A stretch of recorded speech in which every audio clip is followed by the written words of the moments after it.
Michel Collomb. Pour répondre à votre question sur la nature de l'OTAN, je pense qu'il faut juger une organisation à ses actes.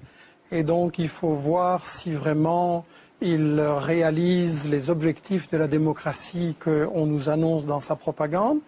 Et si on voit dans l'histoire, l'OTAN, c'est quand même le complice du régime fasciste au Portugal de Salazar, le complice du coup d'État en Grèce, des colonels c'était la guerre froide.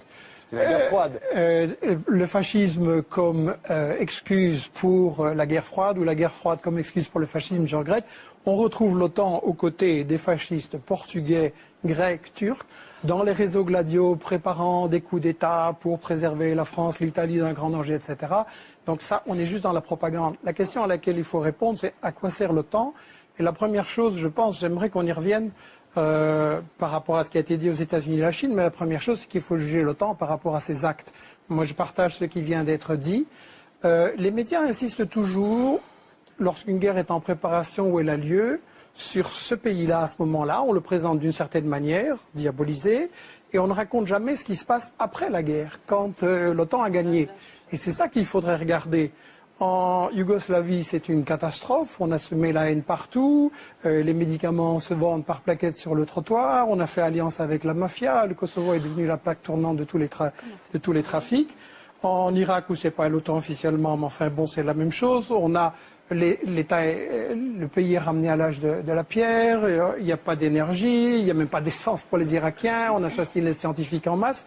En Afghanistan, contrairement à la version anti-musulmane qui nous a été présentée, c'est une catastrophe, quoi. Karzai, l'employé du NOCAL, de la multinationale US, règne sur quelques kilomètres carrés.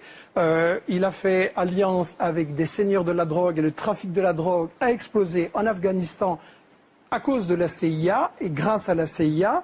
Et en Afghanistan, on allait soi-disant libérer les femmes afghanes. Je m'excuse, Karzai a fait passer une loi qui fait qu'on peut marier une petite fille à 9 ans et que le viol conjugal est légitimé. Donc, où est le progrès? Il faudrait quand même qu'on sache de quoi. Et en Libye, c'est la mafia, on voit ce qui se passe. Il y a une loi qui vient d'être prise comme quoi quelqu'un qui disait qu'avant c'était mieux, il va en prison à perpétuité. Et donc, l'OTAN pour la démocratie, c'est de la rigolade. Et la vraie question que j'espère qu'on pourra poser ce soir, c'est à quoi sert vraiment l'OTAN? Quels sont ses véritables objectifs? La question que Monsieur Dulles et les responsables des États-Unis ont reconnu que tout ce qu'ils racontaient et qui terrorisait mes parents, moi je me souviens dans les années 50, quand on parlait de la Hongrie ou d'autres, on allait vite au supermarché et on faisait des provisions de farine, de chocolat et de sucre. Et on a terrorisé la population européenne, les Russes ont vous attaqué, mais lisez simplement les déclarations de Monsieur Dulles et des responsables des États-Unis, ils ont bien dit ils savaient qu'il n'y avait aucun danger, mais que c'était nécessaire pour des raisons stratégiques pour implanter l'OTAN comme moyen de domination de l'Europe. Et beaucoup de ces guerres ont évidemment pour effet collatéral, ou peut-être pour cause première, la nécessité d'obtenir des contrats de reconstruction pour des économies qui saturent chez elles. Ça me semble tout à fait évident, puisque dans nombre de ces conflits, la destruction des infrastructures civiles passe avant tout le reste. En Serbie, le cas est flagrant. On a détruit 9 blindés et pratiquement toutes les infrastructures civiles. 9 blindés. Michel Collomb. J'ai été accusé d'angélisme bétifiant et autres gentillesses. Je voudrais répondre qu'à mon avis, ce qui est bétifiant, c'est quand on nous raconte une version cinéma de propagande de l'OTAN, ou qu'on nous fait croire que l'OTAN, ça dépend du caractère de Bush ou d'Obama ou de Nixon, alors que ce sont des employés, et que les choses sont à un niveau beaucoup plus profond. Et Frédéric Tadei, je voudrais revenir à la question que vous avez posée au début, en disant l'OTAN, finalement, c'est des démocrates ou c'est des salauds. Ah non, et non, vous avez été beaucoup plus poli. Vous avez été beaucoup plus poli. Mais justement, le problème, c'est que, à mon avis, vous êtes plutôt quelqu'un de bien et beaucoup trop poli. Et je voudrais vous inviter, et un peu tout le monde en fait, à se mettre dans la place du salaud. Je veux dire que si on comprend l'OTAN, qui est un instrument de quelque chose, il faut se mettre à la place des salauds qui gèrent ce quelque chose. Et je suis d'accord sur un point, c'est que la guerre est au fond la continuation de l'économie. Et que pour comprendre à quoi sert l'OTAN, il faut comprendre dans quelle situation économique on est maintenant.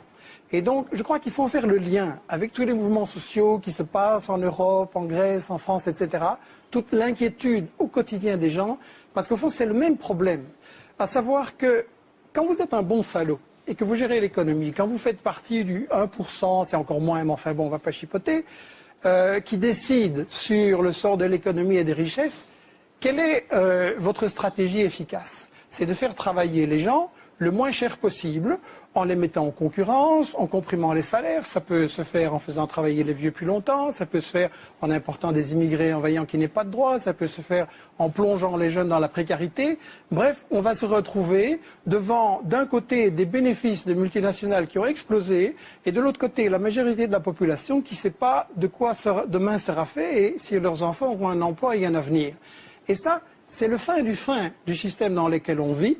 Avec le problème, c'est que quand tous ces gens, ils ont fait ça, qu'ils ont bien appauvri ceux qui travaillent pour eux, à qui ils vont vendre? C'est ça quand même l'origine fondamentale de la crise. À qui ils vont vendre? Alors, on s'en sort dans le système qui nous gouverne, dans l'élite qui nous dirige et qui n'a pas été élue. On s'en sort en disant, bon, on va exporter les capitaux, on va aller mettre les capitaux dans le sud, ça rapporte, et ça permet effectivement de piller les matières premières et de laisser les populations dans la pauvreté. Ça permet de contrôler la main-d'œuvre et de faire travailler les gens aussi pour des bénéfices. Ça permet de contrôler les zones stratégiques, etc. Et donc, on se retrouve avec des multinationales du Nord de plus en plus riches et des pays du Sud de plus en plus pauvres. Et le point où ça mène à la guerre, c'est qu'évidemment, ça provoque des résistances des populations qu'il s'agit de briser. Donc toutes les guerres de l'OTAN, je l'insiste, sont des guerres économiques, des guerres de pillage. Et ensuite, ça provoque des résistances aussi des rivaux. Parce qu'on a eu raison de dire que l'OTAN, c'est l'instrument des États-Unis qui, effectivement, essaye de faire payer par les Européens et les autres les guerres qui leur permettront à eux, États-Unis, de dominer le reste du monde, y compris d'écraser les Européens et tout le monde. Et ce qu'on a essayé de faire avec ce livre, La stratégie du chaos dont vous avez parlé, c'est d'éclairer la dimension des États-Unis maintenant, qui est effectivement une stratégie globale pour dominer le monde, pour faire en sorte que l'Afrique, l'Amérique latine, ça c'est plus difficile, et l'Asie, leur reste soumise. Et effectivement, le problème des États-Unis maintenant, c'est que c'est une puissance économiquement et politiquement en déclin. Donc militairement, effectivement, ils n'ont plus les moyens de gagner cette guerre en Irak et en Afghanistan. Et comment ils s'en sortent alors? Ils s'en sortent par la stratégie du chaos. Et il faut bien voir que l'ennemi fondamental de cette guerre globale des États-Unis, c'est la Chine. La Chine qui est la puissance montante, la Chine qui leur résiste, la Chine qui développe un marché, qui a sorti 400 millions de gens de la pauvreté et qui surtout devient un partenaire pour l'Afrique, pour l'Amérique latine. Et vous avez maintenant, le monde a complètement changé. Le monde, c'est un commerce sud-sud. Et la grande bataille, elle se joue effectivement dans l'océan Indien. On a raison de dire que les États-Unis déplacent toutes leurs forces là-bas. Mais pourquoi? C'est contre la Chine. L'Afghanistan, c'est pour encercler la Chine. Et quand vous regardez l'océan Indien, c'est justement, on parle en général des pays et on ne parle pas des océans. Dites-en vite parce qu'il nous reste juste quelques minutes. Et dernier mot. Quand vous regardez toutes les explosions de l'océan Indien, les États-Unis essayent de briser cette ligne sud-sud entre l'Afrique et la Chine pour isoler la Chine. Et c'est ça qu'il faut comprendre. Je veux dire, maintenant, il paraît que vous êtes redevenu un pays normal avec un président normal. La seule conclusion que des gens normaux peuvent tenir, c'est qu'il faut dissoudre l'OTAN, sortir de l'OTAN, parce que ce n'est pas des démocrates, c'est une association de criminels. A partir de la cumbre de Praga del año 2002 y como consecuencia de los atentados de las Torres Gemelas, se implementa entonces el concepto de la fuerza de reacción rápida, la fuerza de respuesta de la OTAN o NRF, NATO Response Force. Claro, este panorama que he presentado antes resulta poco práctico, poco operativo desde el punto de vista militar. Si por las razones que sean la OTAN tiene que desarrollar una operación y tarda 6 meses en un proceso de generación de fuerzas, pues como que no sirve, ¿no? Entonces ellos inventaron el concepto de la fuerza de reacción rápida o la NRF. Torrejón, como ya he mencionado, acoge uno de los 2 CAOCs, uno de esos 2 centros de operaciones aéreas combinadas, de los 2 que quedan en todo el territorio europeo. Desde este centro se dirigen y controlan todas las operaciones de policía aérea. Hay otras instalaciones de la OTAN en España, fundamentalmente el cuartel general terrestre de alta disponibilidad en Bétera y el cuartel general marítimo de alta disponibilidad a bordo del buque de desembarco Galicia, cuya base está en Rota.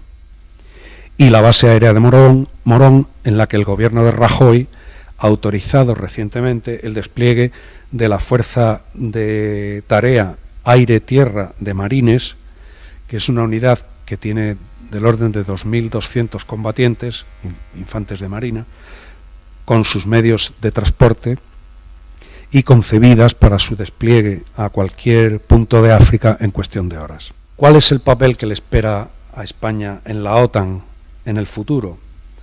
33 años después de la entrada en la OTAN, no solamente seguimos en la estructura militar contra una de las condiciones sometidas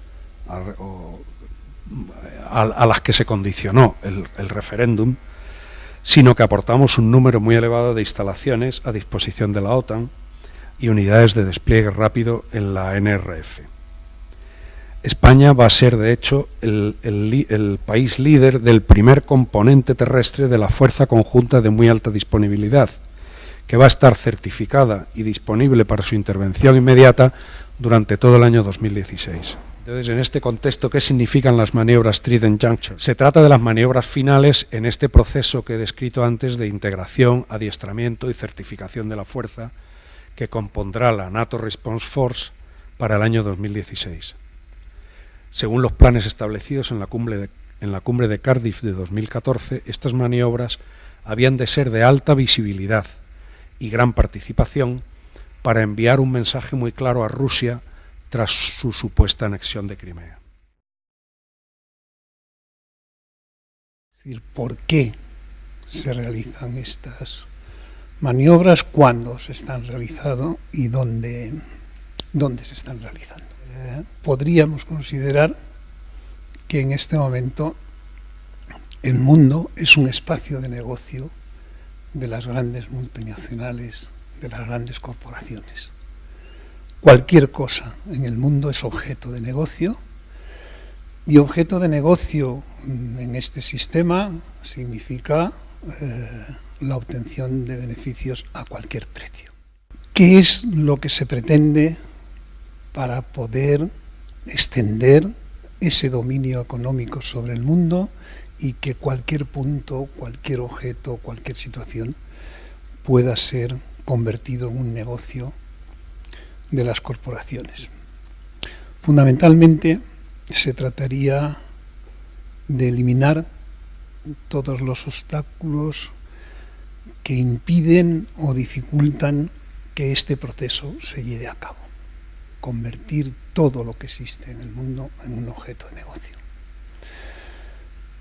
Para poder hacer ese proceso hay que identificar cuáles son los elementos que lo dificultan.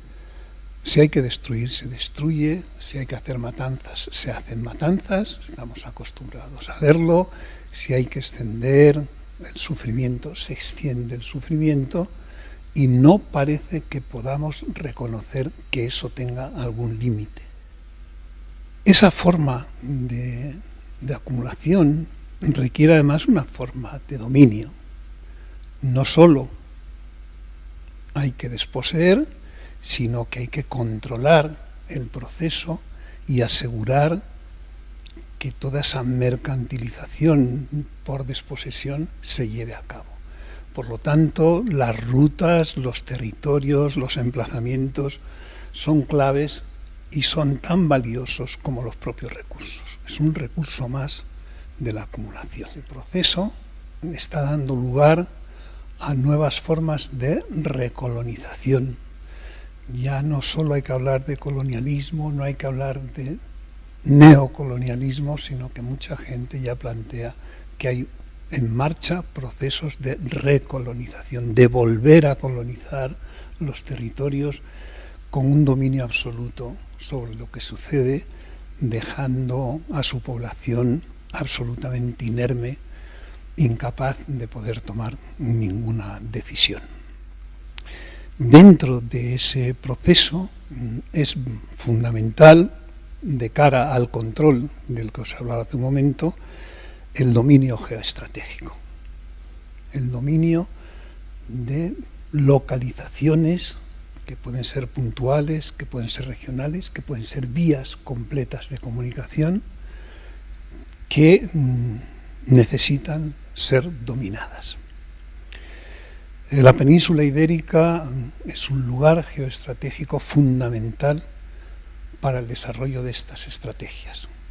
su localización geográfica de puente entre África y Europa, situado en la boca del Mediterráneo, en la entrada del Mediterráneo, y en una vía directa de comunicación con América, hace una cruz geoestratégica esencial. Estamos acostumbrados a ver y a oír que las diferentes formas de guerra, la guerra económica, la guerra mediática, la guerra militar, son instrumentos para imponer por la fuerza ese proceso. Y finalmente, el paso más importante, que es la guerra. Ni el objetivo de las maniobras, ni el lugar, ni el momento son casuales. Es verdad que muchos de los acontecimientos puede que no fueran calculados y previsibles en el detalle, pero que había un conflicto en toda la cuenca mediterránea era obvio, que los movimientos masivos de población se iban a producir, y si no, ya se han encargado, en este caso Arabia Saudí y Turquía, de provocarlos, que son los provocadores del éxodo de los refugiados, y el conflicto de Ucrania ya se había generado. Toda esa mecánica, toda esa forma de trabajar sobre las mentes conduce a algo fundamental: la aceptación de que la lógica de la destrucción es necesaria, la aceptación de que la lógica del sufrimiento es necesaria en defensa de la humanidad. De tal manera que no nos opongamos frontalmente a ella, sino que entendamos que desgraciadamente las cosas son así, pero que hay que aceptarlas.